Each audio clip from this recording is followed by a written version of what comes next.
अमौर विधानसभा में पहला गर्दन तनवीर आलम पेश करेगा। फिर आप जदयू पार्टी को क्या जवाब देंगे?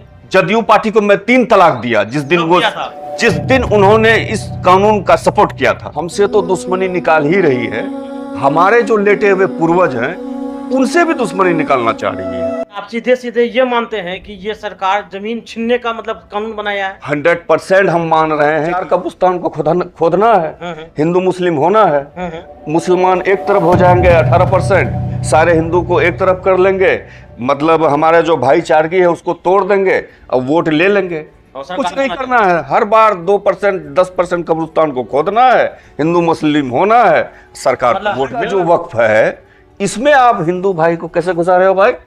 क्योंकि कि कोई भी मामला पहले होती थी तो वो ट्रिब्यूनल कोर्ट में जाता था। हाँ, अभी उनको डीएम से आपको हाई कोर्ट तक जाना है। आंदोलन को आप खड़ा करने के लिए सपना दिखा रहे हैं कि 15 अगस्त तक आप लाल किला तक पहुंचेंगे। जैसे किसान भाइयों ने हिम्मत दिखाई और किसान आंदोलन करा करके इसी बीजेपी गवर्नमेंट ने जो किसान कानून 3 बनाए थे, तीनों के 3 को वापस लेना पड़ा, सरकार को सरेंडर करना पड़ा। आपका क्या है? रोड में 15 अगस्त को दिल्ली जाएंगे। जैसे सरदार को अपनी बलि देनी पड़ी लेकिन कानून सरकार को वापस लेना पड़ा, वैसे हम। आज मेरे साथ मेहमान है तनवीर आलम, मुखिया बड़ा ईदगाह, अमौर विधानसभा के उभरते चेहरे हैं।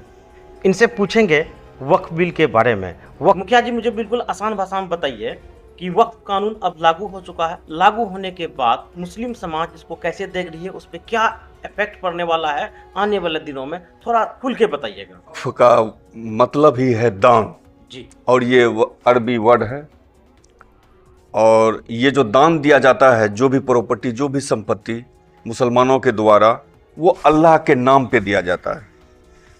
कहा गया है, हमारे इस्लाम धर्म में कहा गया है कि जब आप मर जाते हो तो आपका 2-3 चीज़ें जिंदा रहती है। जैसे आप कहीं पर कुआं खुदवा दिए, पानी की व्यवस्था करा दिए, कहीं पर आप ज़मीनें दान दे दिए, वक्फ कर दिए, उस ज़मीन पर लोगों का कब्रिस्तान रहेगा, मदरसा रहेंगे, मस्जिदें रहेंगे, खानकाहें, दरगाह वगैरह रहेगा।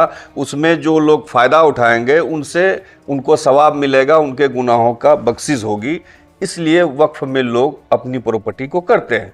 जी, सीधा बताइए, बीजेपी गवर्नमेंट ने वक्फ कानून लागू कर दिया है, मुसलमानों पर इसका सीधा क्या प्रभाव पड़ने वाला है, ये आसान भाषा मुझे समझाइए ताकि लोगों को समझ में आए। सबसे पहली चीज़ देखिए, मुसलमानों ने ज़मीन जो वक्फ किया है वो आज से नहीं किया है। ये मोहम्मद बिन कासिम के ज़माने, मोहम्मद गौरी के ज़माने, शाहजहां, औरंगजेब वगैरह वगैरह के ज़माने से आज तक वक्फ करता हुआ आया है अपनी प्रॉपर्टी को। कुछ हिस्से की जिनको मन होता है प्रॉपर्टी दान कर देता है कि उनको सवाब मिले, वो अल्लाह को, खालिस अल्लाह के नाम पर दान करता है। अब उस प्रॉपर्टी में मदरसा बने हुए हैं, वो मदरसा जिस मदरसा से पढ़ के missile man APJ Abdul Kalam साहब मरहूम निकले, वो मदरसा, वैसा मदरसा। दूसरी चीज़ें जो मस्जिदें हैं, कब्रिस्तान है, दरगाहें हैं, खानकाहें हैं, ये सब चीज़ें बनी हुई है। और आज जो वक्फ कानून को लाया गया है, बताया गया है कि 17 लाख एकड़ में वक्फ है, ज़मीनें हैं, प्रॉपर्टियां हैं। बहुत अच्छी बात, 17 लाख एकड़ में है तो लोगों का दान दी हुई प्रॉपर्टी है, किसी का छीना हुआ प्रॉपर्टी नहीं है, कोई सरकार उसको गिफ्ट नहीं किया है, अदर कहीं विदेश से आकर के वो ज़मीनें नहीं दिया है, पसीना का कमाया हुआ प्रॉपर्टी एक धरे एक कौम उसको दान किया है। बात ठीक है, ये प्रॉपर्टी मुसलमानों के द्वारा दी गई है और ये पूरे जायज तरीके से, संवैधानिक तरीके से दी गई है। लेकिन मेरा यही क्वेश्चन है कि मान लिया गांव का कोई आदमी कब्रिस्तान के नाम पे जमीन डोनेट किया है, तो क्या वो जमीन पे कोई मतलब कि प्रॉब्लम होने वाला है क्या, ये बताइए मुझे। अभी जो वक्फ में जमीनें दी गई है, जो जिस जगह पर अभी कब्रिस्तान है, हाँ, आज का मौजूदा सरकार हमसे तो दुश्मनी निकाल ही रही है, हमारे जो लेटे हुए पूर्वज हैं उनसे भी दुश्मनी निकालना चाह रही है। वो इसलिए निकालना चाह रही है, आज जो इसको वक्फ को छीना जा रहा है, वहां कब्रिस्तान है, वहां हमारे पूर्वज जो लेटे हुए हैं, सोए हुए हैं, जो सरकार उसको पकड़ रही है तो वो कल को उसको उखाड़ेंगे भी। कैसे, ये चीज को क्लियर कीजिए। आप तो एक राजनीति के पंडित भी हैं और राजनीतिक खिलाड़ी हैं और पंचायत के मुखिया भी हैं, तो मुझे आसान भाषा में समझाइए कैसे। वो ऐसे कि सारा हक पहले वक्फ बाय यूजर था जी, आज उसको हटा दिया। वक्फ बाई यूजर को आम भाषा में समझाइए। आम भाषा में ये है कि लोग भी इसको समझ वक्फ सकें। बाई यूजर ये है कि जो प्रॉपर्टी वक्फ में थी उसका एक समिति था, कमेटी थी, जी। जो जैसे हम आसाम हम लोग का भी जी एक आम आदमी की कमेटी थी। वो कमेटी उस जमीन का यूज करता था, उससे जो भी आमदनी आती थी, चाहे वो मदरसे में है तो मदरसे का जो एसातिजा है, टीचर्स, उनको तनख्वाह दिया जाता था। उसमें जो बच्चे हैं, यतीम, गरीब, गुरबा खाते हैं, उन पर खर्च किया जाता था। इनको वक्फ बाई यूजर कहा गया। आज वक्फ बाई यूजर में घुसा दिया कलेक्टर साहब को, 3 अदर कौम के लोगों को, जिनको कि वक्फ के बारे में जानकारी नहीं है। ऐसा घुसाया गया है जैसे आज आईसीसी क्रिकेट में जो बल्ला नहीं पकड़ना जान रहा है, उनको एक अध्यक्ष बना के बैठा हाँ, दिया। वो अमित शाह के जो बेटे हैं। जी, उनको अध्यक्ष है। तो इसी तरीके से जिनको वक्फ की नॉलेज नहीं होगी, सरकार के कुछ गिने चुने लोग होंगे, उनको बैठाएंगे उसमें। सिंपल भाषा में ये कहें, कब्रिस्तान की मान ली जमीन थी पहले, है ना, 100 एकड़ मान ली जमीन है। अब उसमें कमेटी में 3 गैर मुस्लिम भी आ गए और ऊपर से डीएम का डंडा चलेगा जी। अब वो कहेगा 100 एकड़ जमीन है कब्रिस्तान की, तो ऐसा कीजिए इसमें आधा हम कब्रिस्तान रखिए, आधा हम गार्डन बना दीजिए, आधा हम कमर्शियल कोई एक्टिविटी दुकान बना दीजिए। इस टाइप से मतलब हेर फेर हो सकता है। सिंपल भाषा में अगर समझा जाए ना, तो वक्फ कानून को लाने का मतलब यही है कि अगर आपने 1 एकड़ जमीन को दान किया है, उसमें कब्रिस्तान है या मदरसे हैं या मस्जिदें हैं, कुछ भी है, तो आधी जमीन रखें या 30% रखें, बाकी 70% जमीन को दे दें सरकार को। वो यूज करेंगे कमर्शियल पर्पज से, या उनके जो अमला है या जानने वाले हैं या उनके सरकार में घुसे हुए लोग हैं, उनको यूज तो करेंगे। क्या आप सीधे सीधे ये मानते हैं कि ये सरकार जमीन छीनने का मतलब कानून बनाया है? 100% हम मान रहे हैं कि ये आखिर इसी पर क्यों नजर है। तो मेरा अगला क्वेश्चन भी यही है, आखिर बीजेपी गवर्नमेंट को क्या लगा, मुसलमानों से क्या बहुत मोहब्बत है, किसके लिए कानून बना दिया है? ये कानून बनाने का एक रीजन है ना। हाँ हाँ। अभी हर 5 पंचवर्षीय जो हमारा भारत में चुनाव होता है या स्टेट में चुनाव होता है, 4 कब्रिस्तान को खोदना है, हिंदू मुस्लिम होना है। मुसलमान एक तरफ हो जाएंगे 18%, सारे हिंदू को एक तरफ कर लेंगे, मतलब हमारे जो भाईचारगी है उसको तोड़ देंगे और वोट ले लेंगे। कुछ नहीं करना है, हर बार 2% 10% कब्रिस्तान को खोदना है, हिंदू मुस्लिम होना है, सरकार को वोट मिलना है। मतलब थोड़ा थोड़ा दंगा करवाएंगे और उसके बाद सरकार जी, ये मेरा सही सीधा सा ये है, मतलब इसलिए वो ये कानून को लाया। ये इसलिए ये कानून आया है। अच्छा, वरना ये कानून क्यों आता? आखिर मठ में भी तो जमीनें हैं, गिरजाघर में भी जमीनें हैं, मठ का भी जो समिति है वहां पर सारे हिंदू भाई ही हैं, गिरजाघर में जो भी है समिति है, कमेटी है, उनका सब क्रिश्चियन ही है। मुस्लिम का जो वक्फ है, इसमें आप हिंदू भाई को कैसे घुसा रहे हो भाई? क्यों? इससे यही साबित होता है कि आप जमीन का सर्वे कराओगे, कुछ जमीन का पेपर मिलेगा, कुछ का नहीं मिलेगा। वो इसलिए नहीं मिलेगा कि मोहम्मद बिन कासिम के ज़माने से ज़मीनें दान होते हुए आ रहा है, वक्फ होते हुए आ रहा है, उसमें कागज़ें नहीं है। 70% ज़मीनें कागज़ नहीं मिलेगी। आप मान लीजिए कि आप ही पंचायत में कोई ज़मीन है कब्रिस्तान की, तो यहाँ का आदमी क्या वेबसाइट बनाकर उसको डालना पड़ेगा? सरकार का जो कानून है कि 6 महीना के अंदर में आपको वेबसाइट बनाकर उसमें अपडेट करना है, तो यहाँ के लोग कर पाएंगे क्या? तो डीएम साहब को क्यों लगाया गया है? डीएम साहब के द्वारा जो सर्वे कराएंगे, अभी सभी मदरसा का, मस्जिद का, कब्रिस्तान का, ईदगाह, खानका वगैरह का, उसका सर्वे कराया जाएगा, डेटा कलेक्ट किया जाएगा।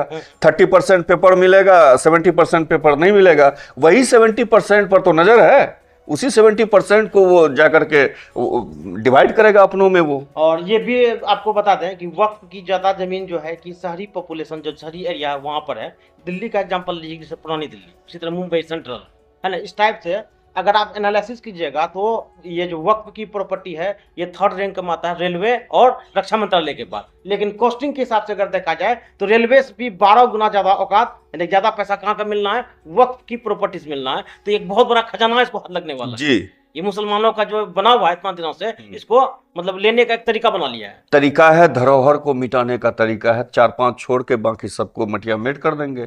लाल किला, जामे मस्जिद, ताजमहल, कुतुब मीनार, ये सबको छोड़ करके कुछ हाँ। जो गिने चुने हैं। ताजमहल के बारे में भी तो कई बार वो बयान आ चुके हैं, पहले मंदिर था, ये वो स्टेप से। देखिए, ये हमारे हिंदुस्तान के जो हिंदू भाई लोग हैं वो जान रहे हैं ताजमहल क्या है, उनका स्ट्रक्चर क्या है, ये सब जान रहे, इतिहास जान रही है। आने वाले जो हमारे नस्ल है ना, जब हम इस देश का इतिहास पढ़ेगा तो इस दौर को काला दिन के नाम से जानेगा।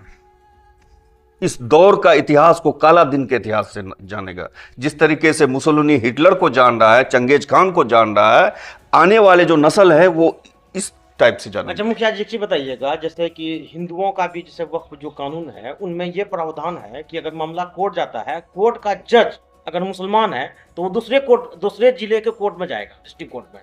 तो वक्फ बोर्ड में भी ये चीज डाल सकता था ना।